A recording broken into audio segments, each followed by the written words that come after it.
안녕하십니까. 건국대 사학과 신병주입니다. 오늘 제가 강의할 주제는 왕의 리더십이라는 주제인데요.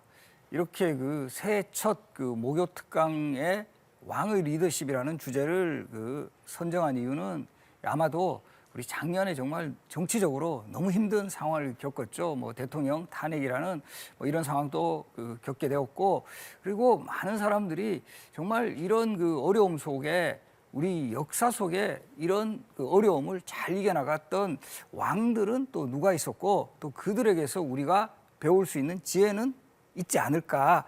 바로 이런 여러 가지 어떤 열망이라 그럴까요? 이런 것이 오늘 새해 첫 모교 특강에 바로 이런 우리 역사를 주제로 하는, 그리고 특히 왕의 리더십을 살펴보는 이런 시간을 마련한 것 같습니다. 그리고 여기 계신 분들 아마 우리 역사 속의 최고의 왕, 그러면 누구를 떠올리나요? 먼저? 세종대왕. 그렇죠. 이 세종대왕은 정말 이건 아마 투표하면 거의 지지율이 거의 최고 지지율 나올 겁니다. 그런 세종대왕을 우리가 또 좋아할 수밖에 없는 이유는 또 주머니에 우리 세종대왕이 좀 많이 두둑하게 있어야 그래야 우리가 또 즐겁잖아요. 그만큼 세종대왕은 모든 면에서 참 우리를 즐겁게 해주시는 그런 분인데, 근데 정작 이 세종대왕은 사실은 왕이 될 위치에 있었던 그런 인물은 아니었죠. 바로 이제 태종의 세 번째 아들입니다. 이 첫째 아들이 양녕대군, 두 번째 아들이 효령대군, 세 번째 아들이니까 조선이란 나라는 유교 국가에서 원칙은 장자가 왕위를 계승하는. 그럼 누가 돼야 되죠? 양녕. 그래서 실제 양녕대군이 11살 되던 해인 1404년에 태종이 후계자로 지명을 해요. 후계자로 지명을 하고 상당히 공을 들입니다. 아시다시피 태종은 왕으로 오르는 과정에서 많은 정말 사람들을 죽일 수밖에 없는 이런 운명에도 빠졌던 인물이에요. 그런 이방원이 이렇게 최고의 인물들을 죽이면서까지 추구하려고 했던 것은 뭐냐 하면 조선이라는 왕조를 튼튼하게 해야 된다. 그리고 이제 왕권을 안정시켜야 된다. 바로 이런 취지에서 자신은 피를 흘렸지만 바로 이제 후대의 아들들은 정말 훌륭한 정치를 해가지고 나라를 더 안정시켜라. 이런 취지에서 11살 되던 양녕대군을 세자로 책봉한 후에 아주 정말 온갖 배려를 다 해요. 대표적으로 세자 시강원이라고 그래가지고 세자만을 가르치는 특별 교육기관, 그리고 이 최고의 스승을 모시고 양녕대군을 정말 열심히 이제 교육을 해서 성군이 되도록 이렇게 만들어 나가요. 근데 이제 문제는 양녕대군이 요즘 표현을 하면 전형적인 농땡이에요. 공부하기 싫어합니다. 공부하기 싫어해가지고 이 수업 시간에 자꾸 빠지기도 하고, 그리고 옛날부터도 이렇게 공부하기 싫어하는 사람들 전통적인 수법 중에 하나가 꾀병이에요, 꾀병. 요즘도 우리 공부하기 싫으면 나 감기 걸렸어요. 나 지금 다리 아파요. 양녕도 꼭 그래요. 나 저 스승만 보면 머리 아파요. 나 오늘 감기 걸렸어요. 못하겠다. 그리고 또 노는 거 좋아합니다. 양녕대군이 매사냥을 특히 좋아했다 그래요. 그래서 이 수업 시간에 매 한 마리 붙여가지고 나타나거든요. 그러면 이게 수업 분위기 완전히 흐려지는 거 아닌가요? 그렇죠. 우리 지금 수업 시간에 애견 한 마리 데리고 나타나 보세요. 이거 공부가 안 되죠. 그렇게 해서 이 태종이 저놈 저렇게 해서는 안 되겠는데 이 걱정을 매우 이제 하게 되고, 이런 또 상황에서 이제 좀 나이가 먹으니까 이번에 또 교우 관계가 좀 좋지 않은 게, 조금 약간 공부하기 싫어하는 사람들 조금 공통점일 수도 있고 이런데, 이 궁궐에 자꾸 좀 무례한들, 건달들, 좀 껄렁껄렁한 친구들하고 자꾸 사귀고 이러다 보니까 이게 태종이 걱정이 심해지고, 이번에 더 나이 드니까 또 기생들하고 자꾸 이제 놀고 소위 말하는 양녕 스캔들이 자꾸 터지는 거예요. 그러니까 이 태종의 입장에서는 매우 부담스럽고 한나라의 왕이 될 그런 인물이 이렇게 이 스캔들의 주인공이 돼가지고는 이거 참 큰 문제죠. 그런데 정말 급기야 곽선이라는 사람의 첩얼이라는 여인이 이쁘다는 소식을 듣고 이 여자를 궁궐에 데려왔다가 이 얼이가 임신까지 하게 돼요. 우리도 이거 치명적입니다. 보통 이렇게 되면. 그렇게 해서 이 태종이 도저히 이놈 이거 안 되겠다.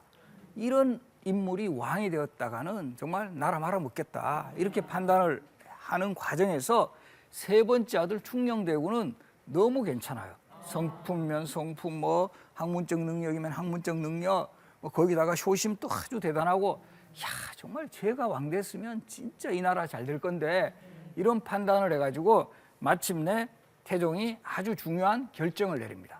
바로 이 세자의 자리에 있었던 양녕대군을 세자의 자리에서 폐위시키려는 그런 근데 이게 주목되는 게 바로 폐위시키지 않아요. 내가 이 양녕도가 너무 이제 문제를 많이 일으키니까 너를 폐위하고 세 번째 아들 충녕대군.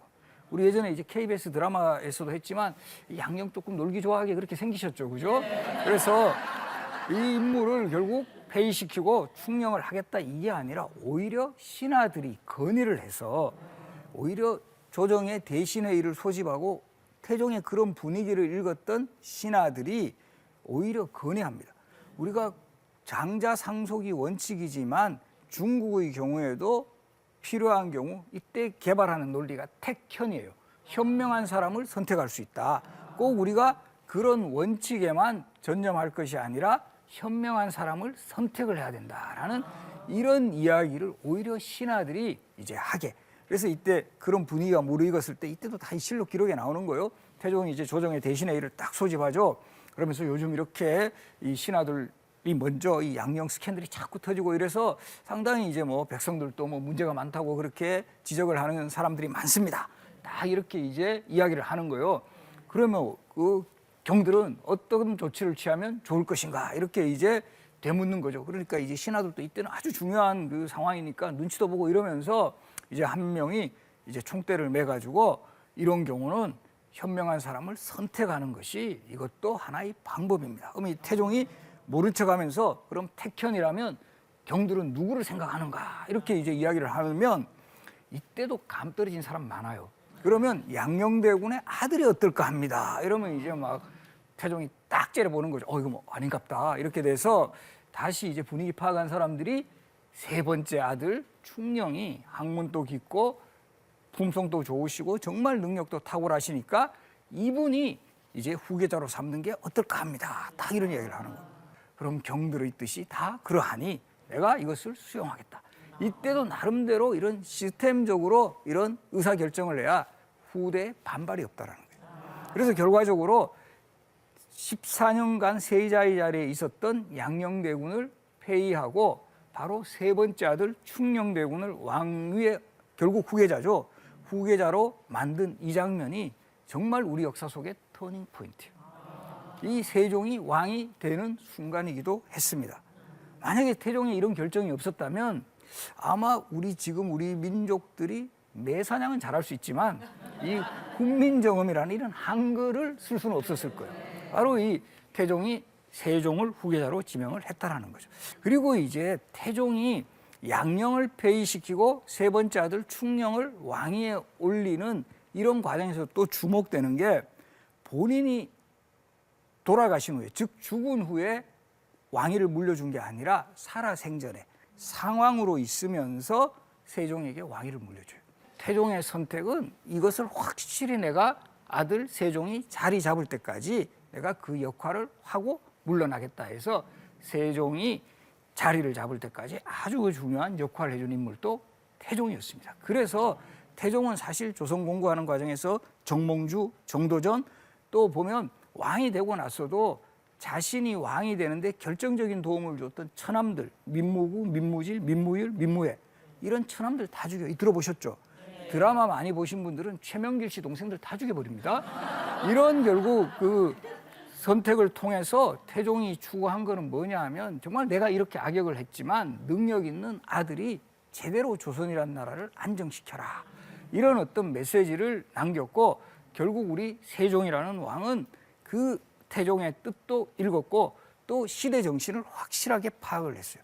이제 조선이 건국되었을 이때 세종이 왕위에 올랐을 때가 조선이 건국된 지 한 30년쯤 되는 이런 시점이에요. 그래서 이제 조선이라는 나라는 중국하고도 다른 우리의 독자적인 정치 문화 같은 것이 있어야 된다. 자주정신. 그다음에 모든 정치의 기본은 백성을 위한 것이어야 된다는 민본 사상.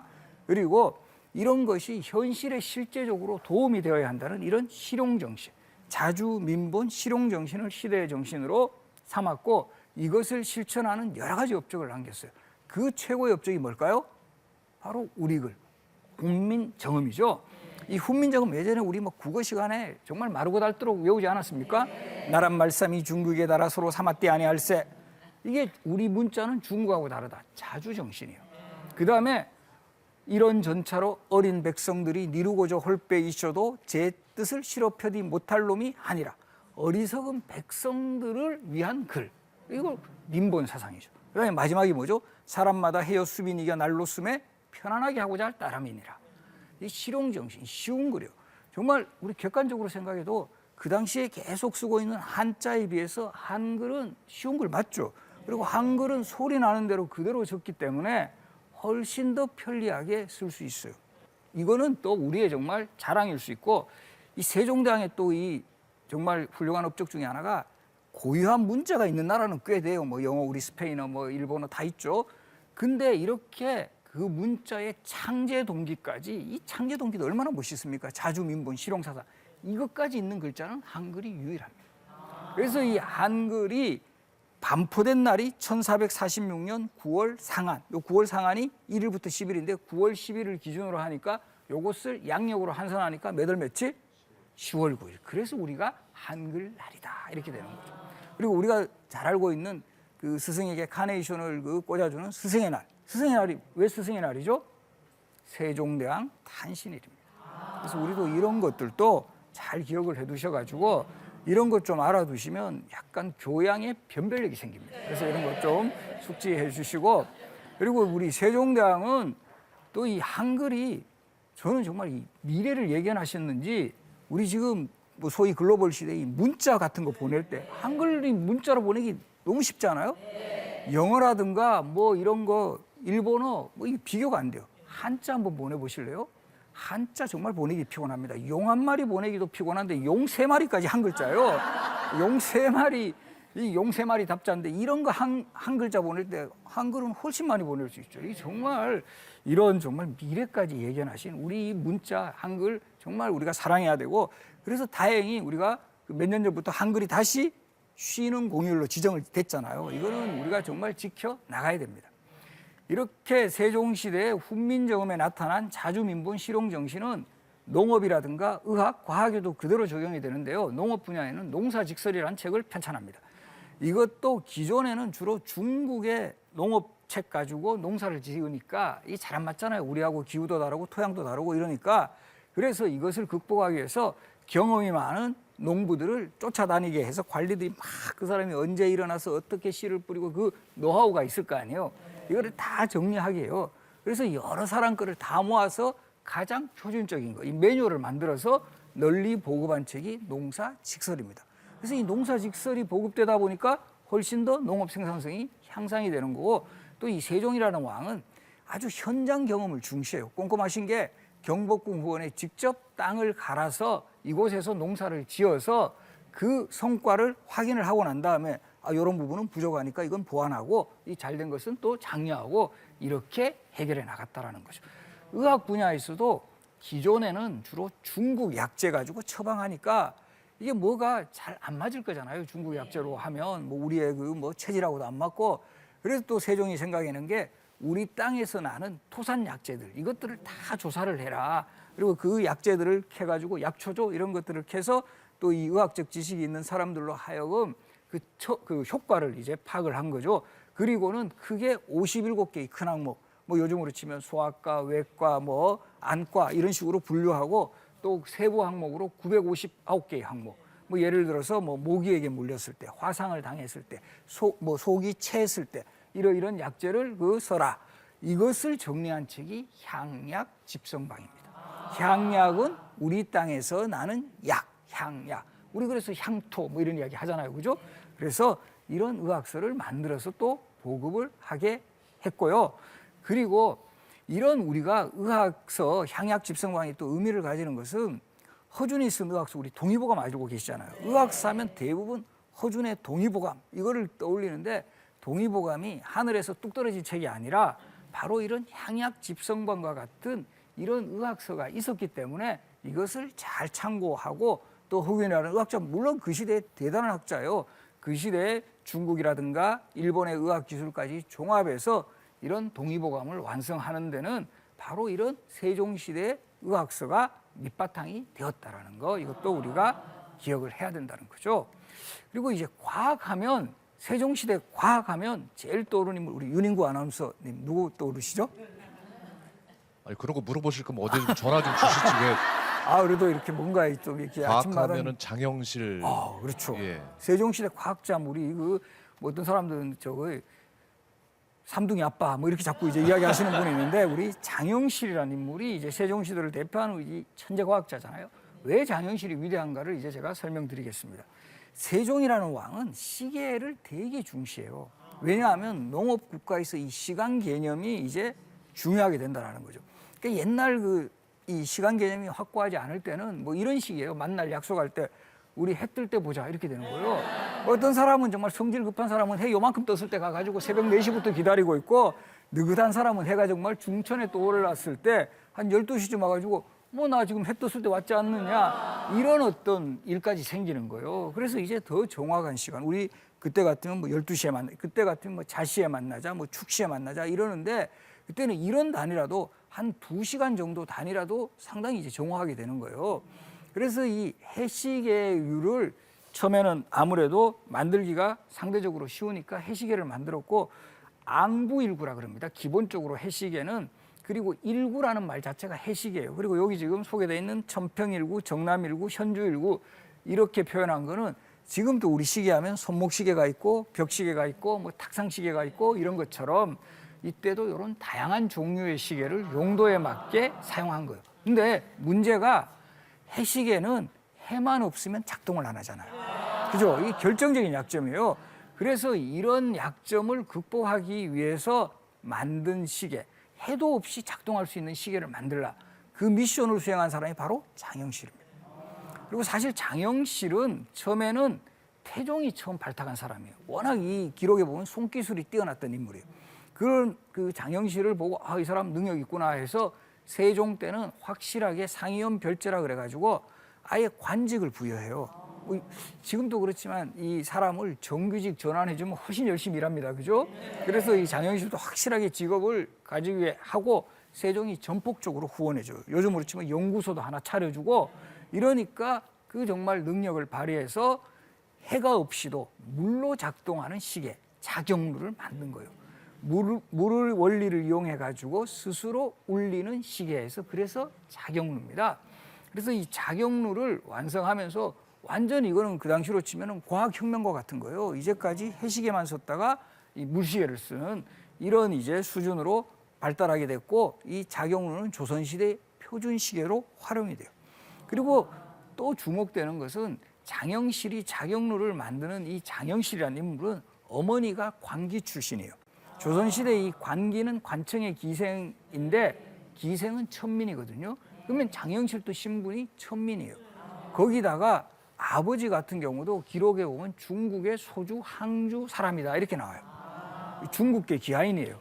요즘으로 치면 약간 다문화 가정의 청소년? 약간 이런 인물이기도 한데, 그야말로 세종이 그런 편견을 버리고 능력만을 보고 이 사람에게 전폭 지원을 해서 이처럼 그 훌륭한 과학기구로 화답을 한 거죠. 그리고 이 추구기는 세종의 아들인 문종이 이 발명을 해요. 이 문종도 세종의 아들인데 아주 뛰어난 학문적 능력을 가지고 있었던 인물이고, 그래서 이 세종은 본인도 그런 능력이 있지만 또 그 능력에 맞는 사람들을 잘 발탁해서 이런 완성품을 만들어 나간 거죠. 그리고 이 세종이 이런 과학기구의 발명을 통해서 궁극적으로 하고자 했던 게 달력을 만드는 거예요. 이 세종시대 만든 이 달력, 칠정산 내외편이라는 달력인데요. 우리 보면 이 음력 달력은 지금의 우리 달력하고는 상당히 의미가 달라요. 지금 우리 아마 요즘 새해 이제 돼서 달력 많이 이제 보기 시작하죠. 뭐 제일 많이 찾으시죠? 추석 연휴가 며칠인가, 설 연휴가 며칠인가. 저같이 뭐 학교에서 그 강의하는 사람은 이번 주에 목요일이 수업이 제일 많은데 목요일에 휴일이 며칠 있나, 이런 거 진짜 저도 봐요. 보는데 이때 음력 달력은 농업 국가에서 이 농사하고 밀접한 관련이 있어요.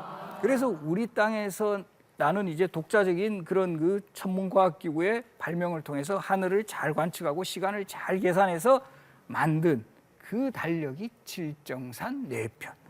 그전에는 주로 중국이라든가 아라비아 달력을 썼어요. 그러니까 이것도 잘 우리에게는 안 맞았겠죠. 그래서 이때도 우리 이런 것도 우리 역사를 좀 공부 좀 하시려면 한자를 좀 알아두셔야 돼요.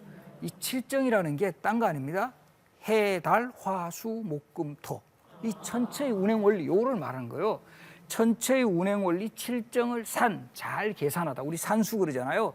요거를 잘 계산한 내편, 외편 합해서 칠정산, 내외편. 그래서 요런 한자를 알면 아 이게 요런 책이구나. 우리 여기 제가 이것도 어려운 질문인데 한번 또 여쭤볼까요? 저 윤인구 아나운서님.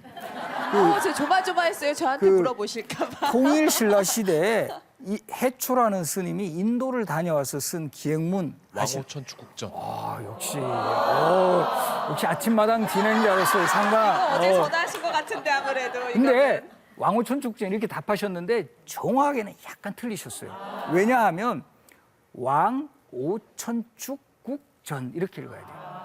그때 인도를 천축국이라고 불렀고요. 5개의 천축국을 왕래한 정기, 왕오천축국전 이렇게 읽으면 100점이신데 조금 그래서 우리가 이런 그 역사책이라든가 이런 것들을 한자를 잘 기억하시면 아 이런 것들은 이런 그 내용을 담고 있구나라는 것을 우리가 제목에서부터 확인할 수 있다는 거죠.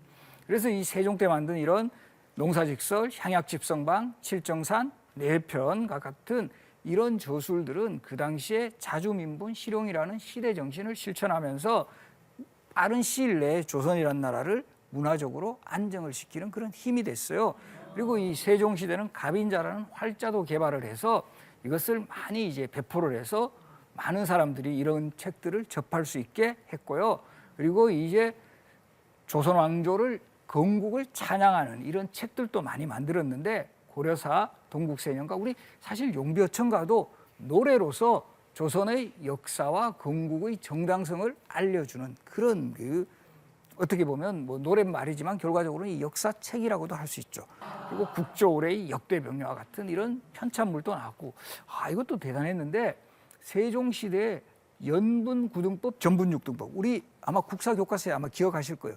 토지세법 확정하는데 그 당시 17만여 명을 대상으로 하는 국민투표를 실시해요. 그 당시 9만 8천여 명이 찬성하고 7만 4천여 명이 반대해서 세법이 확정되는 과정이 실록에 다 기록되어 있어요. 도별 찬반 현황까지. 이런 것들을 보면 이 세종이 정책을 결정하는 과정에서도 계속 이 백성들의 여론을 적극적으로 수집하려고 했다. 오늘날 정말 민주정치의 표본과 같은 이런 모습이에요. 그리고 이 삼심제를 확립했던 왕도 세종이셨고요. 이 노비에게 출산휴가를 부여했어요. 그 대단하지 않습니까? 그 전까지는 관비라 그래요. 우리 관청에서 일하는 여성 그 비라 그러죠. 우리 이것도 잘 기억하세요. 우리 노비라는 말 많이 기억하시죠? 근데 엄밀하게 말하면 남자 종을 노라 그러고 여자 종을 비라 그래요. 이게 합성어입니다. 합성어. 그러니까 정확하게는 관비에게 이제 휴가를 주는데 우리 오유광 아나운서님 저 KBS는 출산하셨죠? 예. 출산휴가 있나요? 있죠. 며칠인가요? 저희는 이제 정부에서 딱 얘기한 대로 우리 노비보다 못해요. 석 달 했고. 근데 사실 이렇게 우리 현대에 와서 이렇게 제도로 확립된 게 그렇게 오래 되지가 않아요. 사실은 그 아마 최근에 이게 좀 되면서 이런 부분이 확립이 되었는데 세종 시대는 그 당시 노비 출산휴가를 100일로 정해주었어요. 그리고 이제 남편도 이렇게 쉴 수 있게 한 달 정도. 이거 윤인구 아나운서님 이거 남편 육아휴직 있나요? 있죠, 생겼죠. 예, 이것도- 근데 실질적으로 쓸 수 있는 남편들이 얼마나 될까. 예. 그래서 이게 세종 때 이미 거의 600년 전에 이런 아이디어를 생각하신 거예요. 이 최소한의 인권 그리고 뭐 이런 사람들 좀 사실은 조선시대 이 관청에서 일하는 이 비들은 좀 신분적으로는 천했지만 이런 사람들 최대한 그런 인권은 보장해 줘야 된다. 그래서 나중에 이게 아예 조선의 헌법으로 명시가 돼요. 경국대전에 출산 전 30일, 출산 후 50일, 남편 육아휴직 15일.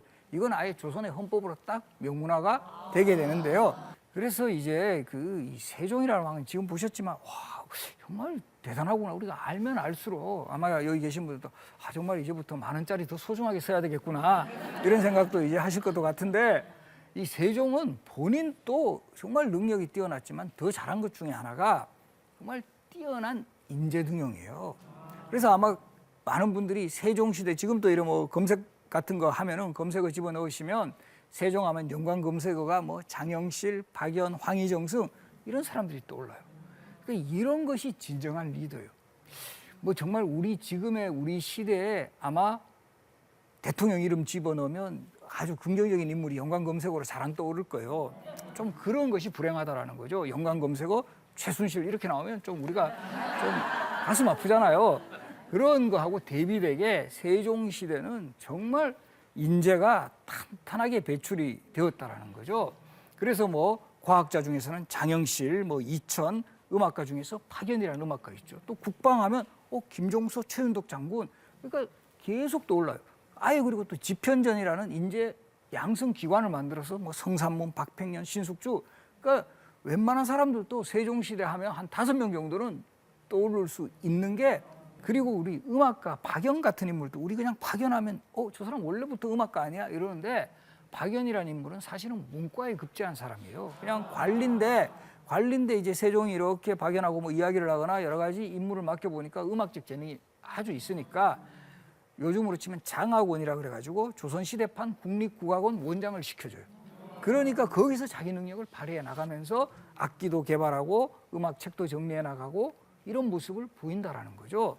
그리고 또 보면 이 세종시대 우리 명재상 하면 누가 제일 기억나나요? 황희정승 기억나죠. 근데 황희정승은 사실은 세종이 왕위에 오르는 과정, 앞에 설명했듯이 양녕대군을 폐위시키고 충녕을, 즉 세종을 왕위에 올리는 과정에서 양녕이 계속 세자로 남아야 된다고 주장했던 사람이에요. 왜냐하면 한번 원칙을 어기면 이게 또 다른 선례가 된다. 그래서 태종의 노여움을 사서 지금의 전라도 남원으로 귀향을 가요. 유배를 갔는데 세종이 왕이 되고 나서는 황희를 다시 불러들여요. 그 황희의 입장에서는 자신의 정치 인생 거의 뭐 끝난 걸로 생각하겠죠. 자기는 또 세종의 즉위를 반대했던 사람이잖아요. 근데 그 세종이 불러서 당신 국정 경험도 많고 능력도 있으니까 한번 나와 함께 일합시다. 이러니까 이건 뭐 감동을 받아가지고 그냥 황희는 정말 늦게 핀 꽃이에요. 정말 60대 이후에 이 온몸을 바쳐서 내가 나를 믿어주는, 물론 그분도 능력이 있는 거죠. 그때 세종이 황희의 가장 장점으로 산 게 뭐냐 하면 균형 감각이에요. 저 황희라는 사람, 황희에 대해서 막 비판하는 그런 여론도 있었을 때 저 황희라는 사람은 우리 저울과 같은 존재다. 우리 저울이 딱 균형을 맞춰주잖아요. 그리고 시초라는 표현을 써요. 시초는 점치는데 뽑는 풀을 말해요. 우리가 뭘 딱 할 때 뭘 뽑게 한다 그러죠. 그런 역할을 하니까 저 사람 뭐 그런 말 하지 말라. 그러니까 이 황희정승은 19년간 영의정을 했고, 이 뭐 감동 스토리라 그래야 되나요? 황희정승이 이런 에피소드도 있어요. 말년에 자꾸 눈을 깜빡깜빡 그래요. 한쪽 눈을. 그렇게 왜 어르신은 자꾸 이 대감께서는 왜 이렇게 한쪽 눈 계속 이렇게 감으십니까? 이러니까 내가 이렇게 나이가 많아서 요즘 눈이 자꾸 안 보여. 근데 내가 두 눈 다 안 보이면 내가 일을 할 수 없지 않느냐. 그래서 내가 한쪽 눈을 보호라도 하기 위해서 이렇게 깜빡깜빡인다. 그래서 자신을 믿어주는 세종을 위해서 내가 정말 죽을 때까지 나는 일을 하겠다라는 그런 또 모습을 보여줍니다. 그러니까 서로 이렇게 믿음을 주는 리더에 대해서 또 보답하는 이런 또 관계죠. 그리고 이 황희 이외에도 허조라든가 유관이라든가 맹사성 같은 이런 명재상들이 이제 나타났고요. 특히 맹사성 같은 사람은 우리 세종대왕도 선왕의 실록, 즉 태종실록을 보고 싶어 했어요. 근데 우리 조선시대 이 실록의 원칙은 왕이 돌아가신 후에 그 실록을 편찬하고 현재 왕이라도 그 실록을 보지 못하게 해요. 왜냐하면 그렇게 되면 사관들이 이거 직필을 못한다라는 거죠. 제대로 정확하게 기록 못하고 이게 왕의 눈치를 본다.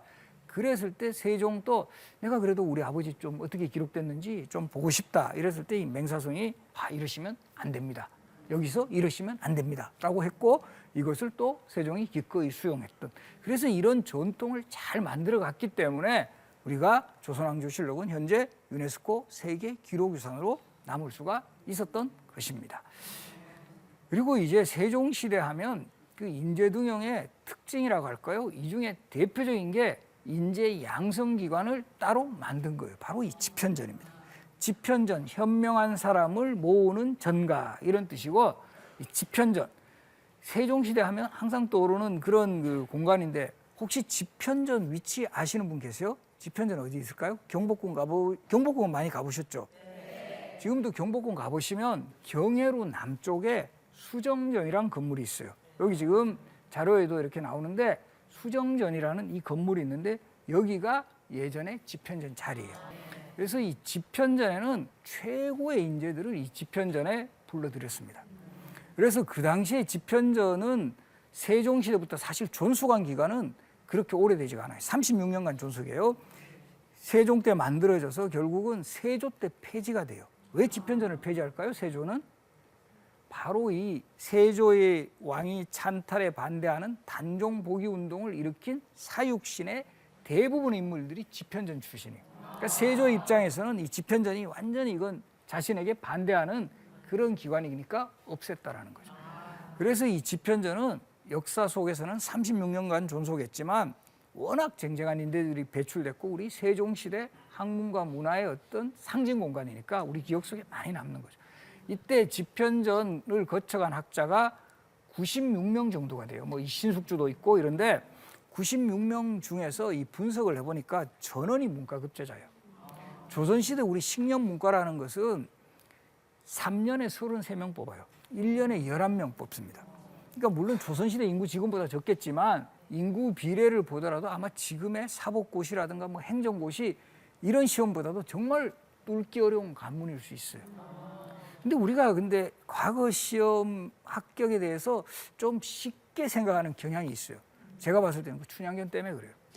이도령이 너무 쉽게 장원급제하지 않아요? 그렇지 않아요? 저렇게 공부해갖고는 절대 장원급제할 수 없습니다. 그렇게 뭐 기생근에 뛰는 거 뭐 구경하러 갖고 뭐 방자시켜가지고 뭐 편지 교환하게 하고 그거는 소설이니까 가능하더라고요. 우리 지금도 비슷하잖아요. 지금도 드라마에서 나타나는 것이 현실에 잘 안 일어나거든요. 그런 것처럼 소설은 그때도 사람들의 바람을 이렇게 대입시켜가지고 소설의 주인공을 만드는 것이지 그게 현실로 보기는 힘들다. 그래서 그 당시에 정말 전국에 내놓으라는 인재 중에서도 과거 시험 33명이라고 그랬죠. 5등 안에 드는 사람들이 거의 절반 가까이. 그러니까 최고의 인재예요. 그래서 사실 우리 조선시대는 과거 시험은 우리가 1차 시험하고 2차 시험이 있어요. 1차 시험을 생원이나 생원과 진사과라 그래가지고 생원과는 유교 경전을 시험 보고 진사과는 문장 시험을 봐요. 그래서 우리 기억하시죠? 허생원, 최진사댁 셋째 딸, 맹진사댁 경사 이 나오잖아요. 허생원, 맹진사, 최진사 공통점 뭘까요? 둘 다 세 사람 다 2차 시험에 떨어진 사람. 그렇겠죠, 그죠? 안 그러면 최진사로 불리면 되게 기분 안 좋을 거잖아요. 그렇게 해서 이렇게 생원이나 진사가 되면 성균관에 가서 공부를 하고 그래서 우리 예전에 그 성균관 스캔들이라는 드라마가 바로 이 생원 진사가 된 그 젊은 학자들이 거기서 또 경쟁해가 2차 시험이 문과 시험에 합격하면 그때부터 본격적으로 관리의 길을 걷는 매우 어려운 관문인데요. 그 당시에 최고의 인재들을 불러 모아서 이 학문 연구를 시키고 특히 세종의 관심도 각별했는데 이때 이런 또 에피소드가 있어요. 우리 세종이 이제 집현전 일대를 순시하다가 어느 겨울날 밤에 이렇게 가보니까 집현전에 불이 켜져 있는 거죠. 딱 보고는 저기서 누가 또 이렇게 밤늦게까지 공부를 하고 있는가 해서 들어가 보니까 신숙주가 공부하다가 이제 잠드는 거죠. 그러니까 이때 이 리더 잘해야 됩니다. 이때 신숙주 깨워가지고 야 여기 독서실이냐 이러면서 막 때리고 이랬으면 신숙주 그냥 그만둬 버렸겠죠. 사표내고. 근데 거기서 탁 자신이 입고 있던 용포를 덮어주고 나왔다라는 거예요. 이 신숙주가 아침에 일어나고 왕이 다녀가셨는데 이렇게 자신을 생각하고 있구나라는 데 정말 감동해서 일설에는 뭐 이후에 계속 밤샘했다라는 뭐 이런 이야기도 있는데 그만큼 이 리더십이라는 게 우리가 되게 중요해요. 이순신 장군의 난중일기에 보면 이순신 장군도 부하들에게 옷 같은 거 되게 이제 세심하게 지급해주고 이런 장면들 나오거든요. 이런 것들이 우리가 정말 리더는 아랫사람에게 잘해야 된다라는 것을 확인시켜주고 있습니다. 이처럼 세종은 자신도 능력이 있었고 인재 등용에서도 정말 탁월한 그런 면모 그리고 남들을 배려하는 이런 리더십까지. 근데 실제 세종에게도 아픔이 많았어요. 특히 세종을 상당히 이제 괴롭혔던 것 중에 하나가 이 질병입니다. 20대 후반에는 두통과 이질, 30대 중반에는 풍병과 종기, 40대 중반에는 안질과 소갈증, 소갈증은 당뇨고요. 수전증, 손이 떨린다, 뭐 한쪽 다리가 불편했다. 이런 기록들이 거의 조선왕조실록에 50여 건 등장해요. 세종시대만 해도. 그래서 이런 그 많은 그 역경을 거쳤지만 세종이라는 왕이 궁극적으로 추구했던 목표는 결국은 처음에도 제가 말씀드렸지만 자주민본 실용. 우리는 우리의 조선의 독자적인 문화가 있었고 그 가장 핵심은 결국 민본이에요. 백성이 잘 살게 되는 이런 세상을 세종은 희구를 한 거고 단지 그것을 뭐 구호로만 또는 말로만 하는 게 아니라 끊임없이 신하들하고 소통하고 경우에 따라서는 자기 스스로가 노력을 하면서 이 리더가 백성을 위해서 내가 어떤 길을 걸어야 되고 어떤 일을 해야 이 백성들이 더 편안하고 잘 살 수 있을까. 그래서 이 세종이라는 왕은 정말 세심한 부분까지 인권 같은 데 대해서도 상당한 노력을 기울였어요. 이게 삼심제가 세종 때에 정착이 되었고 뭐 실록 기록에 보면 그 감옥에 갇힌 죄수들에 대해서도 그런 지침을 왕이 직접 내리는 내용도 나와요. 뭐 며칠 만에 한 번씩은 꼭 머리 감겨라, 꼭 목욕시켜라. 뭐 겨울 같은 경우는 저 감옥에도 얼음 좀 보내라. 이런 정말 이 세종실록 하나하나 읽어보면 이 시대에 또 이런 정말 세심한 그 배려를 하는 리더가 있었을까라는 생각이 들 정도로 정말 대단한 왕이었습니다. 그래서 우리가 이런 세종의 리더십은 오늘날에도 우리에게 주는 그 메시지가 결코 적지 않다라는 거죠. 그런 우리 세종이라는 왕하고 이제 대비해 봤을 때 가장 큰 문제를 일으킨 정말 이런 왕은 도저히 있어서는 안 된다라는 왕 누굴까요? 조선시대에서 그렇죠, 연산군. 연산군은 정말 뭐 이런 표현이 적절할지 모르지만 검증된 폭군이어가지고 진짜 이게 반면에 연산군 일기 읽어보면은요, 이 왕이 저런 것까지 했어? 라고 할 정도로 정말 무지막지하게 합니다. 정말 나쁜 거는 다 합니다. 그 뭐 사치와 향락은 물론이고 이 사람들 이렇게 처형할 때 고문 같은 이런 기술을 또 엄청나게 또 잘해요. 뭐 손바닥 뚫기 천장이라고 하고 또 사람 우리 뭐 흔히 뭐 농담으로 뭐 그냥 저런 말 하잖아요. 뭐 창자로 젓갈을 담궈버려 뭐 이런 거 약간 그 욕이면서도 좀 이렇게 한데 연산군 때 진짜 그러고 있어요.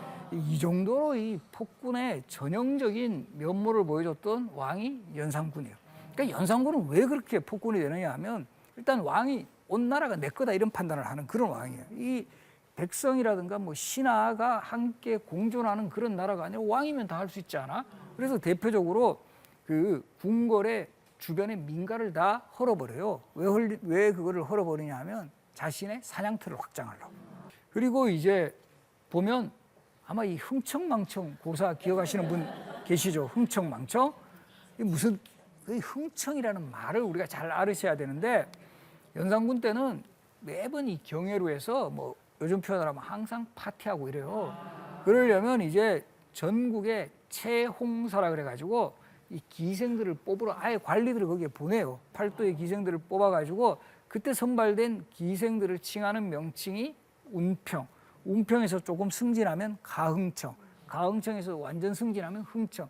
그러니까 뭐 기생의 입장에서 보면 최고 승진한 기생이에요. 그래서 이 흥청들을 데리고 매번 그 경회로 연못가에서 파티하고 거기서 뱃놀이하고 이래요.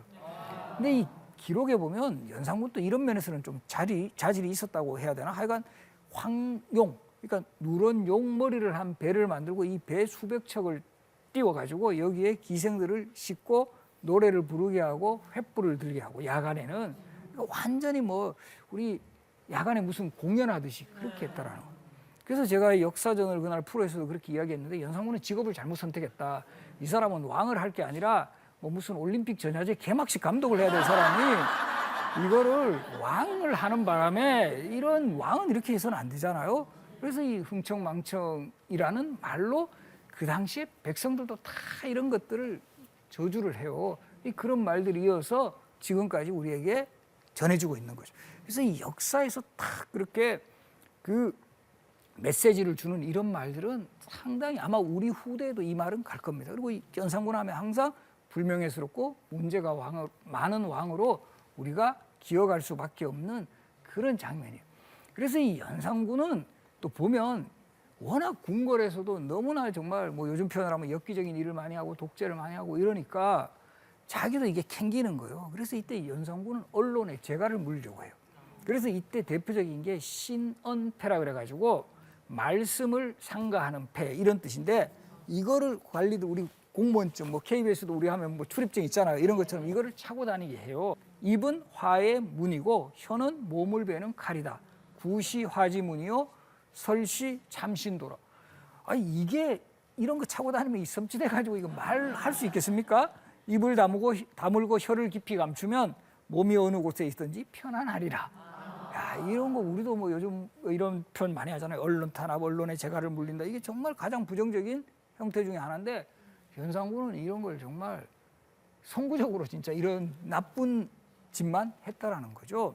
그리고 뭐 이거 정말 아까 제가 표현했지만 실록 같은 기록 보면 아예 관리들에게는 워낙 자기가 이런 짓을 하니까 뭐 당연히 진정으로 충성을 하지 않겠죠. 그러다가 이게 사모관드라 그러죠. 우리 관리들이 이렇게 쓰는 모자 같은 여기에다가 충성 두 글자를 쓰게 해요. 이게 지금 무슨 군대도 아니고 그런 정말 이 왕으로서 우리가 보면 야 진짜 저런 일이 있어서 다 있었습니다. 이런 왕이었어요. 거기다가 이 연산군은 또 곁에 연산군의 마음에 쏙 들었던 여인이 바로 장녹수예요. 우리 후궁. 기생 출신의 후궁이었는 이 장녹수. 제가 이 장녹수에 관한 그 실록의 기록 그대로 한번 읽어드리겠습니다. 남모르는 기교와 요사스러운 아양은 견줄 사람이 없었고 왕이 그녀에게 혹하여 상으로 주는 돈이 거만 금이었다. 국고의 재산을 모두 그의 집으로 보냈다. 왕을 조롱하기를 마치 어린아이처럼 하였고 이게 뭔가 이게 막 떠오르는 것도 있고 막 이래요. 이렇게 국정을 농단했던 이 여인이 또 옆에서 계속 연산군에게 뭐 요즘 표현으로 하면 그 독재 정치를 부추기고 있었다라는 거죠.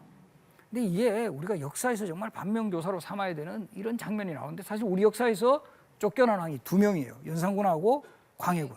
근데 광해군은 물론 연산군하고 비교되는 거 되게 억울할 겁니다. 나는 그래도 좀 잘했는데 광해군은 초반에 그 개혁 정치도 하고 외교에서도 자질을 보였고 이런 능력을 분명히 보였어요. 근데 광해군도 마지막에는 소위 대북 세력이라 그래가지고 아주 소수 측근만 하고 반대 정파는 정말 가혹하게 숙청했던 그런 그 모습을 보였어요. 근데 정말 놀랍게도 광해군 옆에도 광해군을 지켜주던 여인이 있었습니다. 김계시라고 혹시 기억하세요? 이 시자를 우리말로 하면 똥으로 읽어 김계똥이라고 하는데 이 김계시는 우리 뭐 최근에 했던 드라마에서도 이렇게 나오고 놀랍게도 한 10여 년 전에 이 김계시 역할을 우리 대장금의 주인공 이영애 씨가 한 적이 있어요. 서공이라는 드라마에서.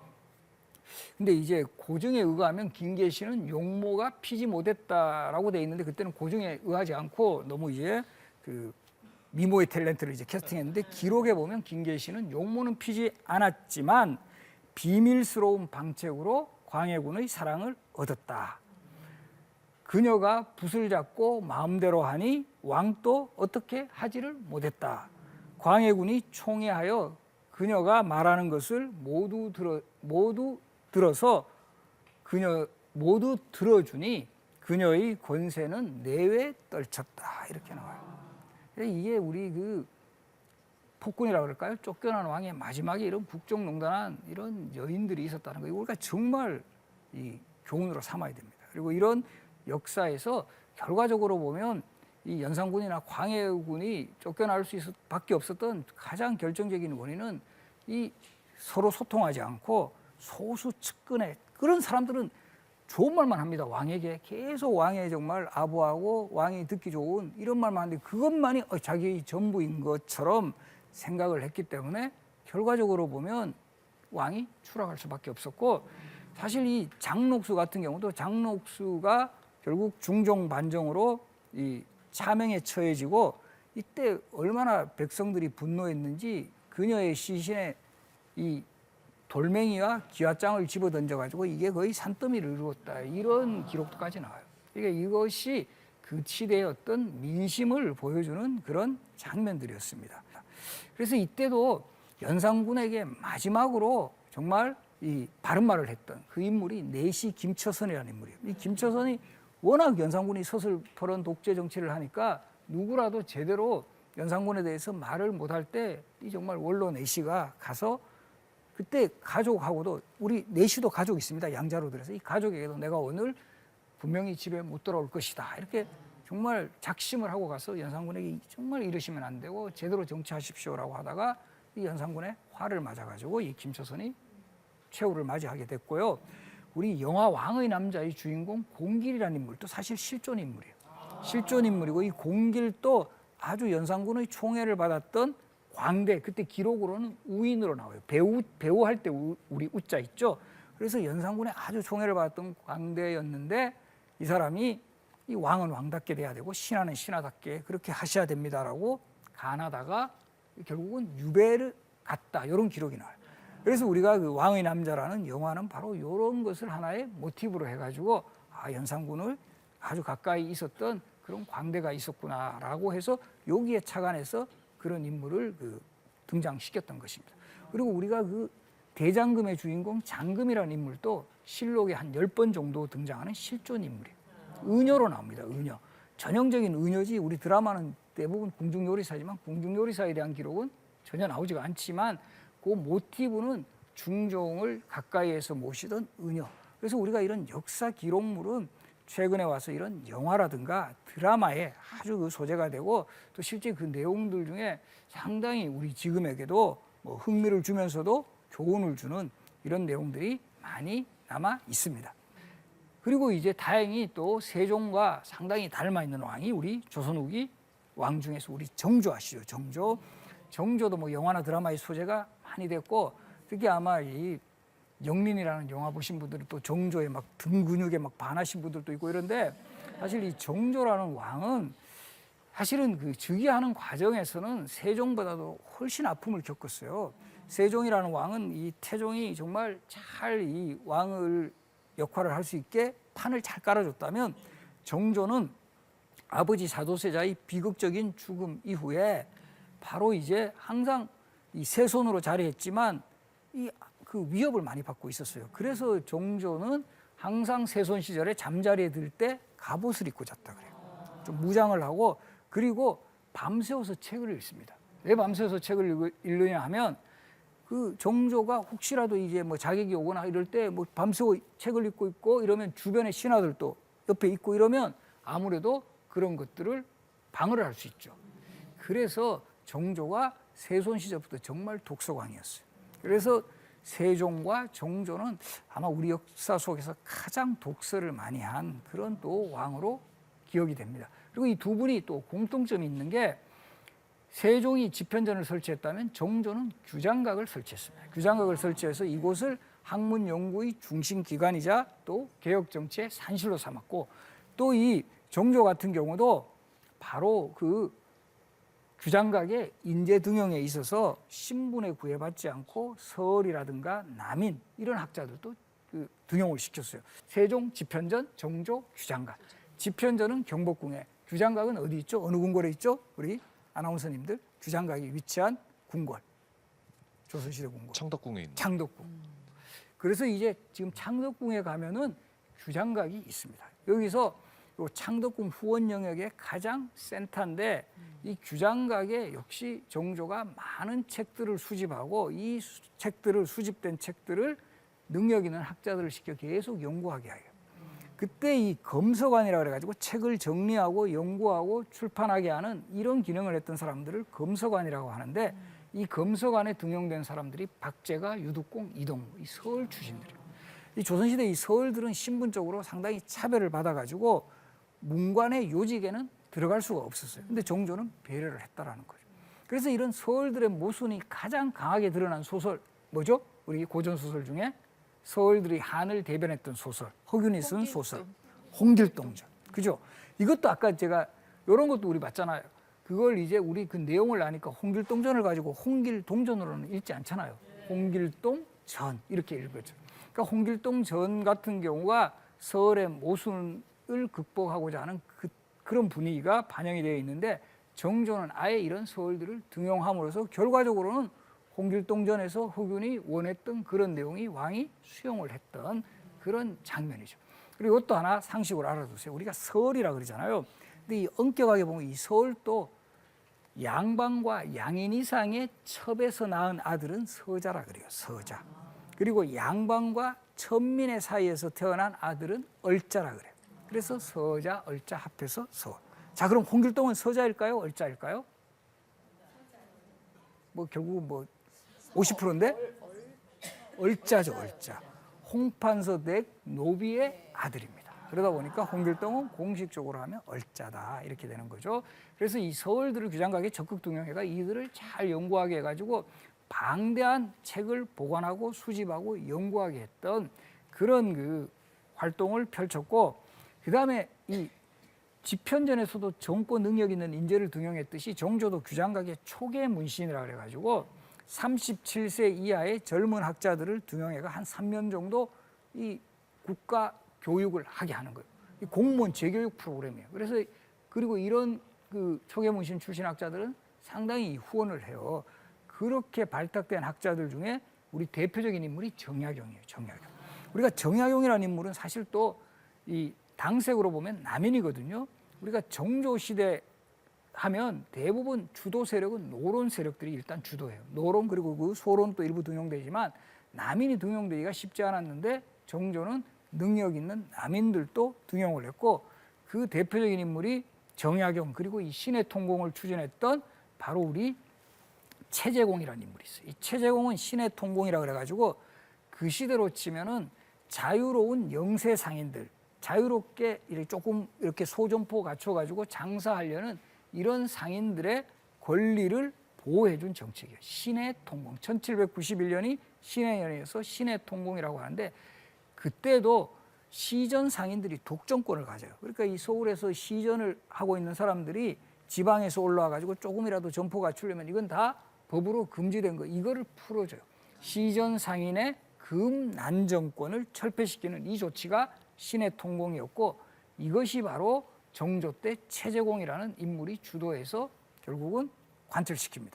이런 거 보면 이때도 다 우리도 뭐 너무 이제 지금 재벌이 너무 많은 영역을 뭐 이렇게 침범해가지고 우리 작은 뭐 구멍가게, 그래서 우리 큰 마트 같은 경우도 어느 정도 하는 게 뭐 2주 4주는 뭐 쉬어라 뭐 이런 조치 하는 것처럼 이때도 상당히 적극적으로 소상인 보호 정책을 추진을 했다라는 거죠. 그러니까 결국 정조가 추구했던 것은 정조 말년에 스스로 이런 말을 합니다. 만천명월 주인옹.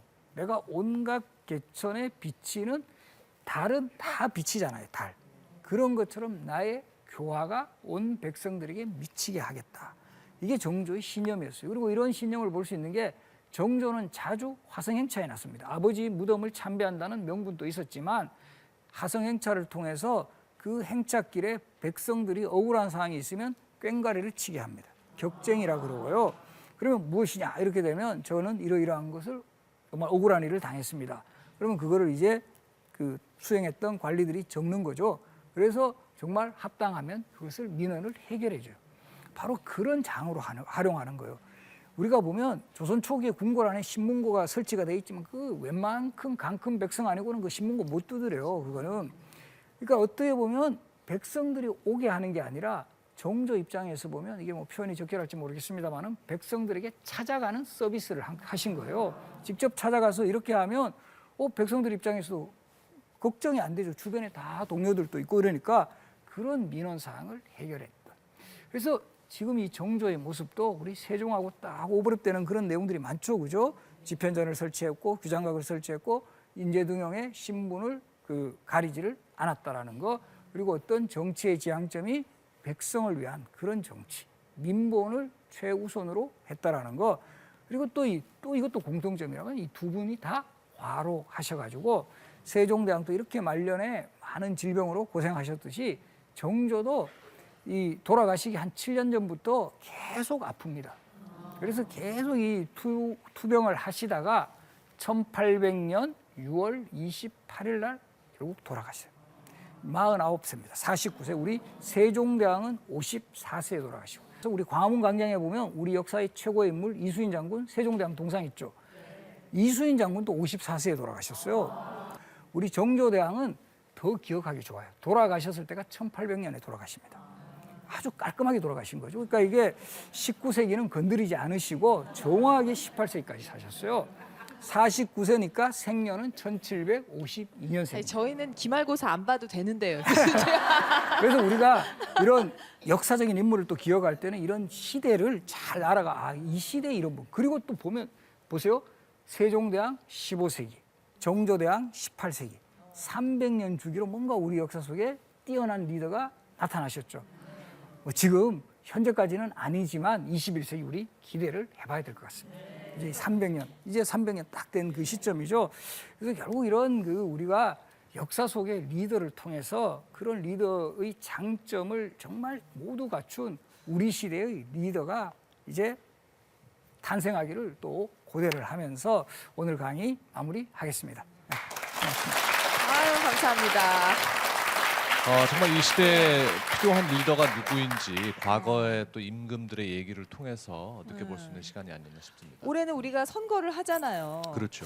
이 관상을 잘 봐야 되는지 세종대왕 같은 리더를 뽑으려면은 뭐 하여튼 뭔가 저희가 현명한 선택을 해가지고 네. 다시 한번 저런 현군들이 좀 나왔으면, 저런 리더십이 나왔으면 싶네요. 그렇죠. 예. 질문 몇 개 좀 받아볼까요? 예, 어떤 분부터 질문해 주시겠습니다. 교수님께서 생각하시기에 현재 우리나라의 리더에게 가장 필요하다고 생각하는 점이 무엇인가요? 책임감과 사명감. 그러니까 이 세종이라든가 정조 같은 왕이 그렇게 본인 건강까지 해치면서 왜 그렇게 열정적으로 책을 보고 학자들을 기르고 결국은 내가 조선의 왕이면 나는 거기에 걸맞게 나의 책임을 다하고 나의 사명을 다해야 된다라는 이런 의식은 확실히 지금보다도 더 탄탄했던 것 같아요. 그리고 또 하나 이제 지적하면은 소통. 이 정조라든가 세종도 다 이 학자들을 키우고 자기도 능력이 있지만 독선적으로 나가지 않고 그 인재들의 어떤 그 건의사항이라든가 이런 것들을 다 들으면서 그런 식으로 이제 뭐 소위 우리 상방소통이라고 그러죠. 이렇게 해야 제대로 된 리더다. 그런 면에서 특히 우리 현재 뭐 최근에 전국에 되돌아보면 그 소통이라는 측면이 상당히 아쉽잖아요. 이 소통을 저는 정말 강조하고 싶습니다. 네, 조선왕의 장점을 하나만 뽑아서 가져갈 수 있다면 어떤 왕의 어떤 점을 담고 싶으신가요? 전반적으로 조선의 왕들, 뭐 물론 연산군이나 이런 왕들은 아니지만 도덕성 같은 거 이런 것들은 확실히 지금의 시대보다 좀 우월하지 않았나. 그리고 우리가 이 유교라는 이념이 뭐 물론 단점도 많고 하지만 또 장점이 바로 그런 점, 인간의 뭐 어떤 그 좀 도덕적이고 품성이고 인성이죠. 이런 표현을 하면 인성 같은 거 이런 것들 또 인문학을 중요시하는 이런 면모들은 좀 우리가 오늘의 시대에 더 이제 좀 회복을 해나가야 되지 않을까 이렇게 생각을 합니다. 역사 속 왕들의 모습에서 우리가 가장 염두에 둬야 할 게 뭐가 있을까요? 지금도 이렇게 아마 많은 분들 이렇게 들어보시면서 이게 단지 과거의 그냥 옛날 이야기가 아닌 것 같다. 뭔가 지금하고도 되게 중첩되는 것도 많고 이게 진짜 너무 비슷한 장면들이 막 떠오르죠. 결국 그게 역사의 힘이라면 힘이다라는 거죠. 결국 역사는 반복이 된다라는 거예요. 그리고 이 현재, 과거는 또 현재의 또 역사가 되고 이런 것들을 우리가 잘 파악을 해가지고 그러면 우리가 답을 찾아 나갈 수 있다라는 거죠. 그러니까 우리가 이렇게 수백 년 이렇게 경험했던 그 중에서 장점은 잘 개성을 하고 단점은 가급적 되풀이하지 않는 그런 것들을 우리가 마치 이제 지혜를 얻어가지고 이거를 대비도 할 수 있는 이런 효용을 가진 것도 역사라는 거죠. 좋은 강연 감사합니다, 교수님. 네, 신병주 교수님께 다시 한번 큰 박수 보내주시기 네, 바랍니다. 고맙습니다.